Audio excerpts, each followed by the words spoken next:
Dear students, welcome to today's lecture. Today we are going to discuss a text by APJ Abdul Kalam, and the title of the text is The Power of Prayer.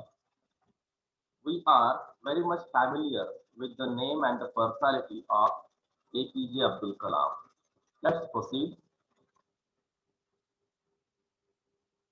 About the author, APJ Abdul Kalam's full name is Dr. Abul Fakir Jainuddin Abdul Kalam. He was born on 15th October 1931 at Rameswaram in Tamil Nadu and popularly known as APJ Abdul Kalam. So APJ Abdul Kalam, as we know, was responsible for the evaluation of ISRO's launch vehicle program. We know the name, that is ISRO, right? So Abdul Kalam was basically a scientist, and because of his research and guidance, ISRO, right, got a good foundation. See, and the next thing is that APJ Abdul Kalam is called as a missile man, because he developed the missiles like Agni and Prithvi. So what happened before the Agni and Prithvi missiles? India had no such missiles. India had no such type of technology. So India had to depend on the countries like America and Russia. But because of the efforts and the talent of APJ Abdul Kalam, India for the first time successfully created missiles like Agni and Prithvi. So that was a major happening in the history of India, right? So we became the country with missiles. That's why APJ Abdul Kalam is popularly known as the Missile Man. He was also awarded the Padma Bhushan Award and later on Padma Vibhushan Award, and in 1997 he received the highest civilian award in India, that is Bharat Ratna. Right? APJ Abdul Kalam became the 11th President of India on 25th July 2002. Right? That was the highest moment in his life. That might be the gift from the country to the service of Dr. APJ Kalam. Right? So as we know, the former President of India and a very popular scientist, born on 15th October 1931 in Rameswaram in Tamil Nadu. We know that he was specializing in aeronautical engineering, right, from Madras University. He was a scientific advisor to Defense Minister and Secretary, Department of Defense Research and Development. And he developed missiles, right? Along with a scientist, he was also a good writer. He wrote many important texts like Wings of Fire, India 2020, A Vision for the New Millennium, then My Journey. Later on, he also wrote down Ignited Minds. Right? These are the very famous books by APJ Abdul Kalam. The Wings of Fire has been translated into Marathi as Agni Pankha. Right? So let's focus on our text, that is the power of prayer.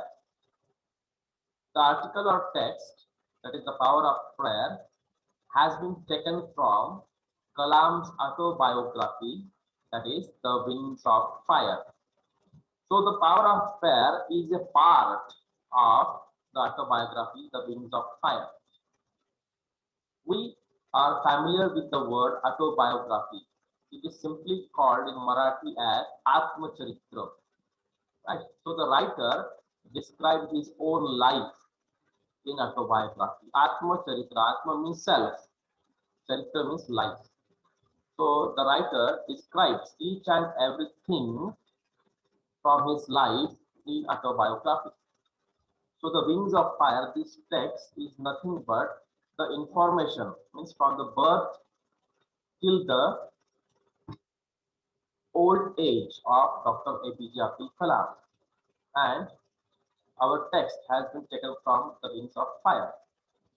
And the power of prayer, this article is about Kalam's childhood days when he was just a child, a small child.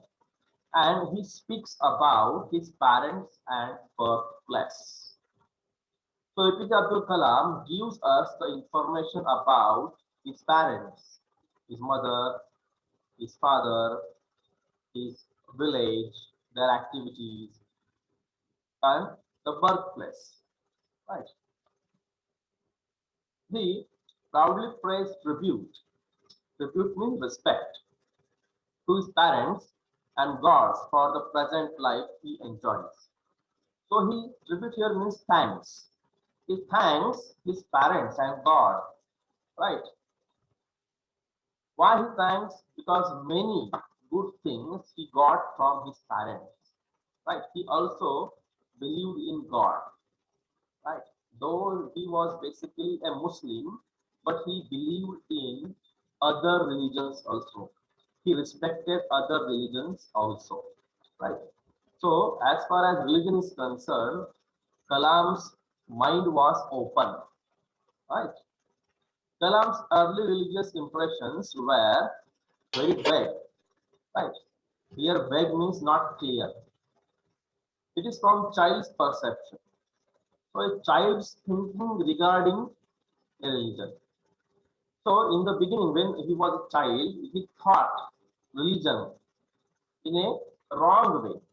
Right. But Kalam tells us that there were some people in his life who guided him what God really was, what religion was, like that. So he gets matured enough to understand that God is one and all, right?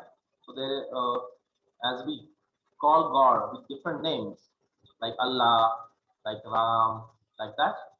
But Kalam gets the knowledge that God is just one thing, right? It's a common thing. He shares his memories with his parents, friends, and the power of prayer also. So in the text, the power of prayer, he highlights his memories with his parents, friends, and the power of prayer. See, the Wings of Fire. From this book, our extract or text, that is, the power of prayer has been taken. You can see the image of Dr. APJ Abdul Kalam in his childhood days, right? As you know that the financial condition of Dr. Kalam's family was not good, right? And his parents were neither much educated nor rich.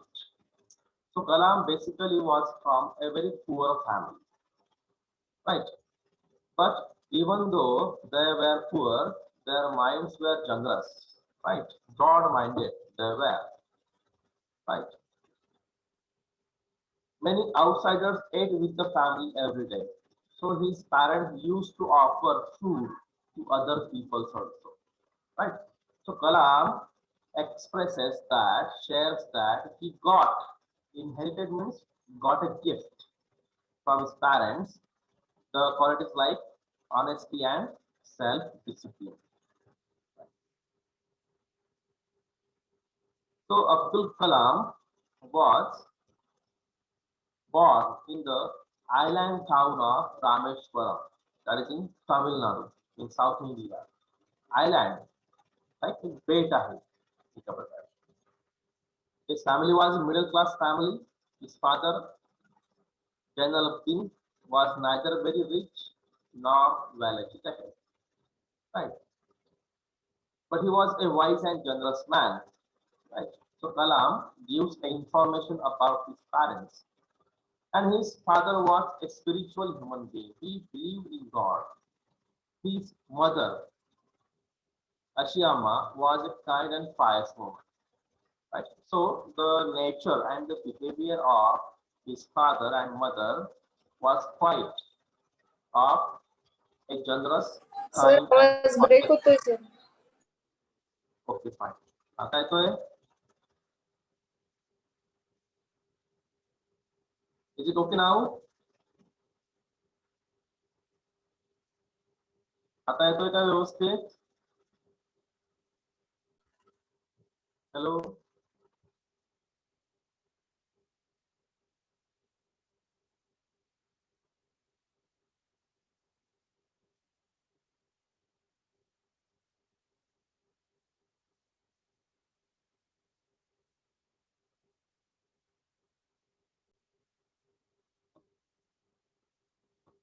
See, though his family was quite poor, but the family was very honest and generous.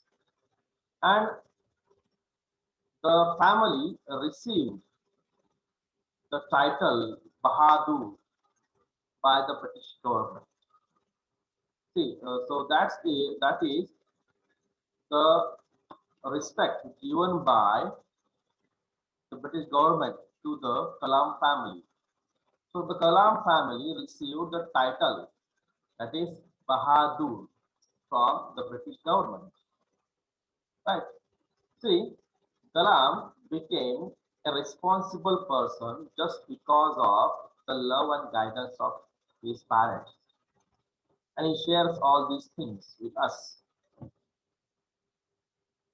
See, Kalam's family lived in a large Pakka house. Pakka means a strong house, which is the ancestral one. Ancestral means gifted by the past generation. It is found on the mosque street in Rameshwaram. Kalam was short and dark boy. The height of Kalam was short and his color was dark. He lived in their ancestral home. His father did not like any luxuries. Right. So simple living and high thinking was the belief of the father of Dr. Kalam. So he hated luxuries in life. Right. Though the family was poor, his father tried his level best to provide all the necessary things to the family. So Kalam tells us that he lived a secure childhood. So his childhood was a good one. He had no complaint against his parents, that his parents did not give him this, did not give him that, not like that. Right. So according to Kalam, his parents were nice and he enjoyed his childhood in the family. See, that was the house of the Kalam family. How simple it is. It is in Rameshwaram, right? See how simple life Kalam had. See the image of Kalam's father. Kalam shares that his father was not much educated, not very wealthy, right? But he was generous, open-minded, and clever also, right?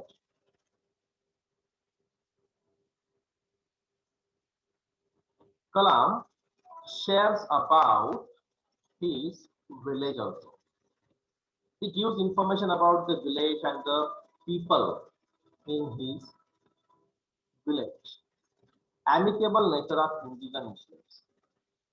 So in Rameshwaram, Kalam tells us that the people from Hindu community and Muslim community were amicable.